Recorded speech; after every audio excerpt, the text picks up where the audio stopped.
और हम लोग तो कहेंगे, हाथ जोड़ कर कहेंगे, हे नीतीश जी, बिहार क्या बिहार वासी को बख्श दीजिए, यहाँ की महिलाओं को बख्श दीजिए, यहाँ की दलितों को बख्श दीजिए।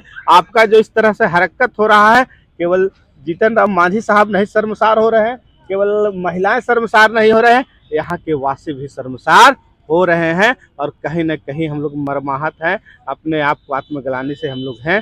और इस तरह का जो हरकत कर रहे हैं वो कभी से क्षम्य नहीं है। तत्काल हम तो चाहेंगे यहाँ के राज्यपाल महोदय को कि तत्काल इसमें हस्तक्षेप करे। हुआ है विगत 3 दिनों में पूरे देश में बिहार और बिहार वासी शर्मसार हुआ है। आप देख रहे होंगे, 2-3 दिन पहले आप देखे होंगे कि किस तरह से महिलाओं का जो चरित्र का चित्रण उन्होंने वहाँ पर किया है, और जिस तरह से अपने आप को एक्सपर्ट साबित किए हैं नीतीश कुमार जी ने, वह कभी क्षम्य नहीं है। लगता है कि सुबह सुबह है इन्होंने जो है से एडल्ट पिक्चर देख ली थी और गांजा भांग पी करके सुबह सुबह आए और सदन में इस तरह का हरकत। और सबसे बड़ी विडम्बना तो बात यह है कि जो शब्द बोल रहे थे, शब्द के साथ ये अभिनय भी कर रहे थे। कहने का संदर्भ यह है कि यह अपनी बात को केवल बोल ही नहीं रहे थे, क्रियाकलाप से दर्शा भी रहे थे कि हाँ, जो महिलाओं और पुरुषों के बीच में किस तरह से संबंध बनाया जाता है और जो भाव भंगमा होता है। और कितना निर्लज आरजेडी के विधायक और मंत्री है जो सदन में पूरा खुलखिला के हंस रहे थे। उनको तो शर्म आता है।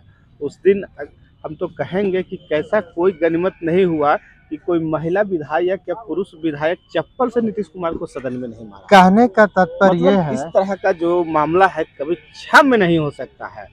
और नीतीश कुमार का जो महिलाओं के प्रति सोच था, जो अवधारणा था, जो चरित्र था, वह वास्तविक चरित्र सदन में प्रकट हुआ है। तो वो तो सही नहीं बोल रहे थे सर। जनसंख्या नियंत्रण कानून को किस प्रकार से उनको समेटा जाए, जनसंख्या कैसे कम किया जाए, ये तो एक हिसाब से सही नहीं बोल रहे थे। जनसंख्या नियंत्रण करने की बात के तरीके भी बहुत होते हैं, और जिस लहजा से और जिस मजा ले लेकर वो बात कर रख रहे थे, उस पर हम लोग को काफ़ी आपत्ति है। और इस तरह से बता रहे थे जैसे ठीक है, हम कौन नहीं जानता है कि शादी के बाद पति और पत्नी के बीच में क्या होता है, लेकिन अपने पिताजी के साथ, अपने माँ के सामने इस तरह के भाव भंगिमा करके दिखाना हमको तो समझ में नहीं आता है।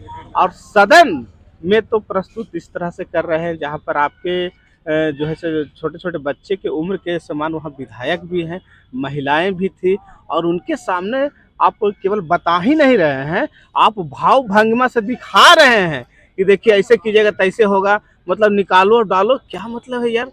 इस तरह का जो शर्मनाक वाकया हुआ है, सर्वप्रथम इसके लिए तो हम लोग कहेंगे कि उनको कोई क्षमा करने के लिए तैयार नहीं है। पूरे बिहार ही नहीं, अन्य राज्यों में भी बिहारियों की और यहाँ का जो मुख्यमंत्री है उसको एकदम थू-थू हो रहा है। हम लोग शर्म से कह नहीं पा रहे हैं कि आखिर ये कौन मुख्यमंत्री है। हम लोग जिस मुख्यमंत्री को जानते थे, उदारवादी थे, सोच थे, और आखिर इनको हुआ क्या है, तो कहीं न कहीं इससे पता चलता है कि इनका मानसिक संतुलन खराब हो माननीय चुका जीतन है। राम मांझी जी को जो आप शनाब बोले हैं, क्या कहें? और हाल के ही उसके अलावा आप दलितों के प्रति कुछ दिन पहले देखे होंगे तो इस तरह से छलावत छलते हैं, इस तरह से दिखावा दिखाते हैं कि हम दलितों के सब हितैषी हैं, गरीबों का हितैषी हैं। लेकिन हुआ क्या, उनका वास्तविक चरित्र जीतन राम मांझी को कहा कि ए जीतन, तू जीतन, ताम जीतन, इस तरह से कहकर जो संबोधन सदन में किए हैं, उससे स्पष्ट उनके समांतवादी विचारधारा परिलक्षित होता है, जो उनके चरित्र से आज चेहरे पर उभर कर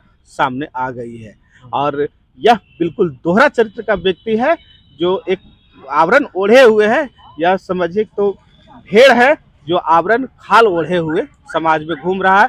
इसको समाज से बहिष्कार करना चाहिए। और हम लोग तो कहेंगे, हाथ जोड़ कर कहेंगे, हे नीतीश जी, बिहार क्या बिहार वासी को बख्श दीजिए, यहाँ की महिलाओं को बख्श दीजिए, यहाँ की दलितों को बख्श दीजिए। आपका जो इस तरह से हरकत हो रहा है, केवल जीतन राम मांझी साहब नहीं शर्मसार हो रहे हैं, केवल महिलाएं शर्मसार नहीं हो रहे हैं, यहाँ के वासी भी शर्मसार हो रहे हैं। और कहीं ना कहीं हम लोग मर्माहत हैं, अपने आप को आत्मग्लानि से हम लोग हैं। और इस तरह का जो हरकत कर रहे हैं वो कभी से क्षम्य नहीं है। तत्काल हम तो चाहेंगे यहाँ के राज्यपाल महोदय को कि तत्काल इसमें हस्तक्षेप करे।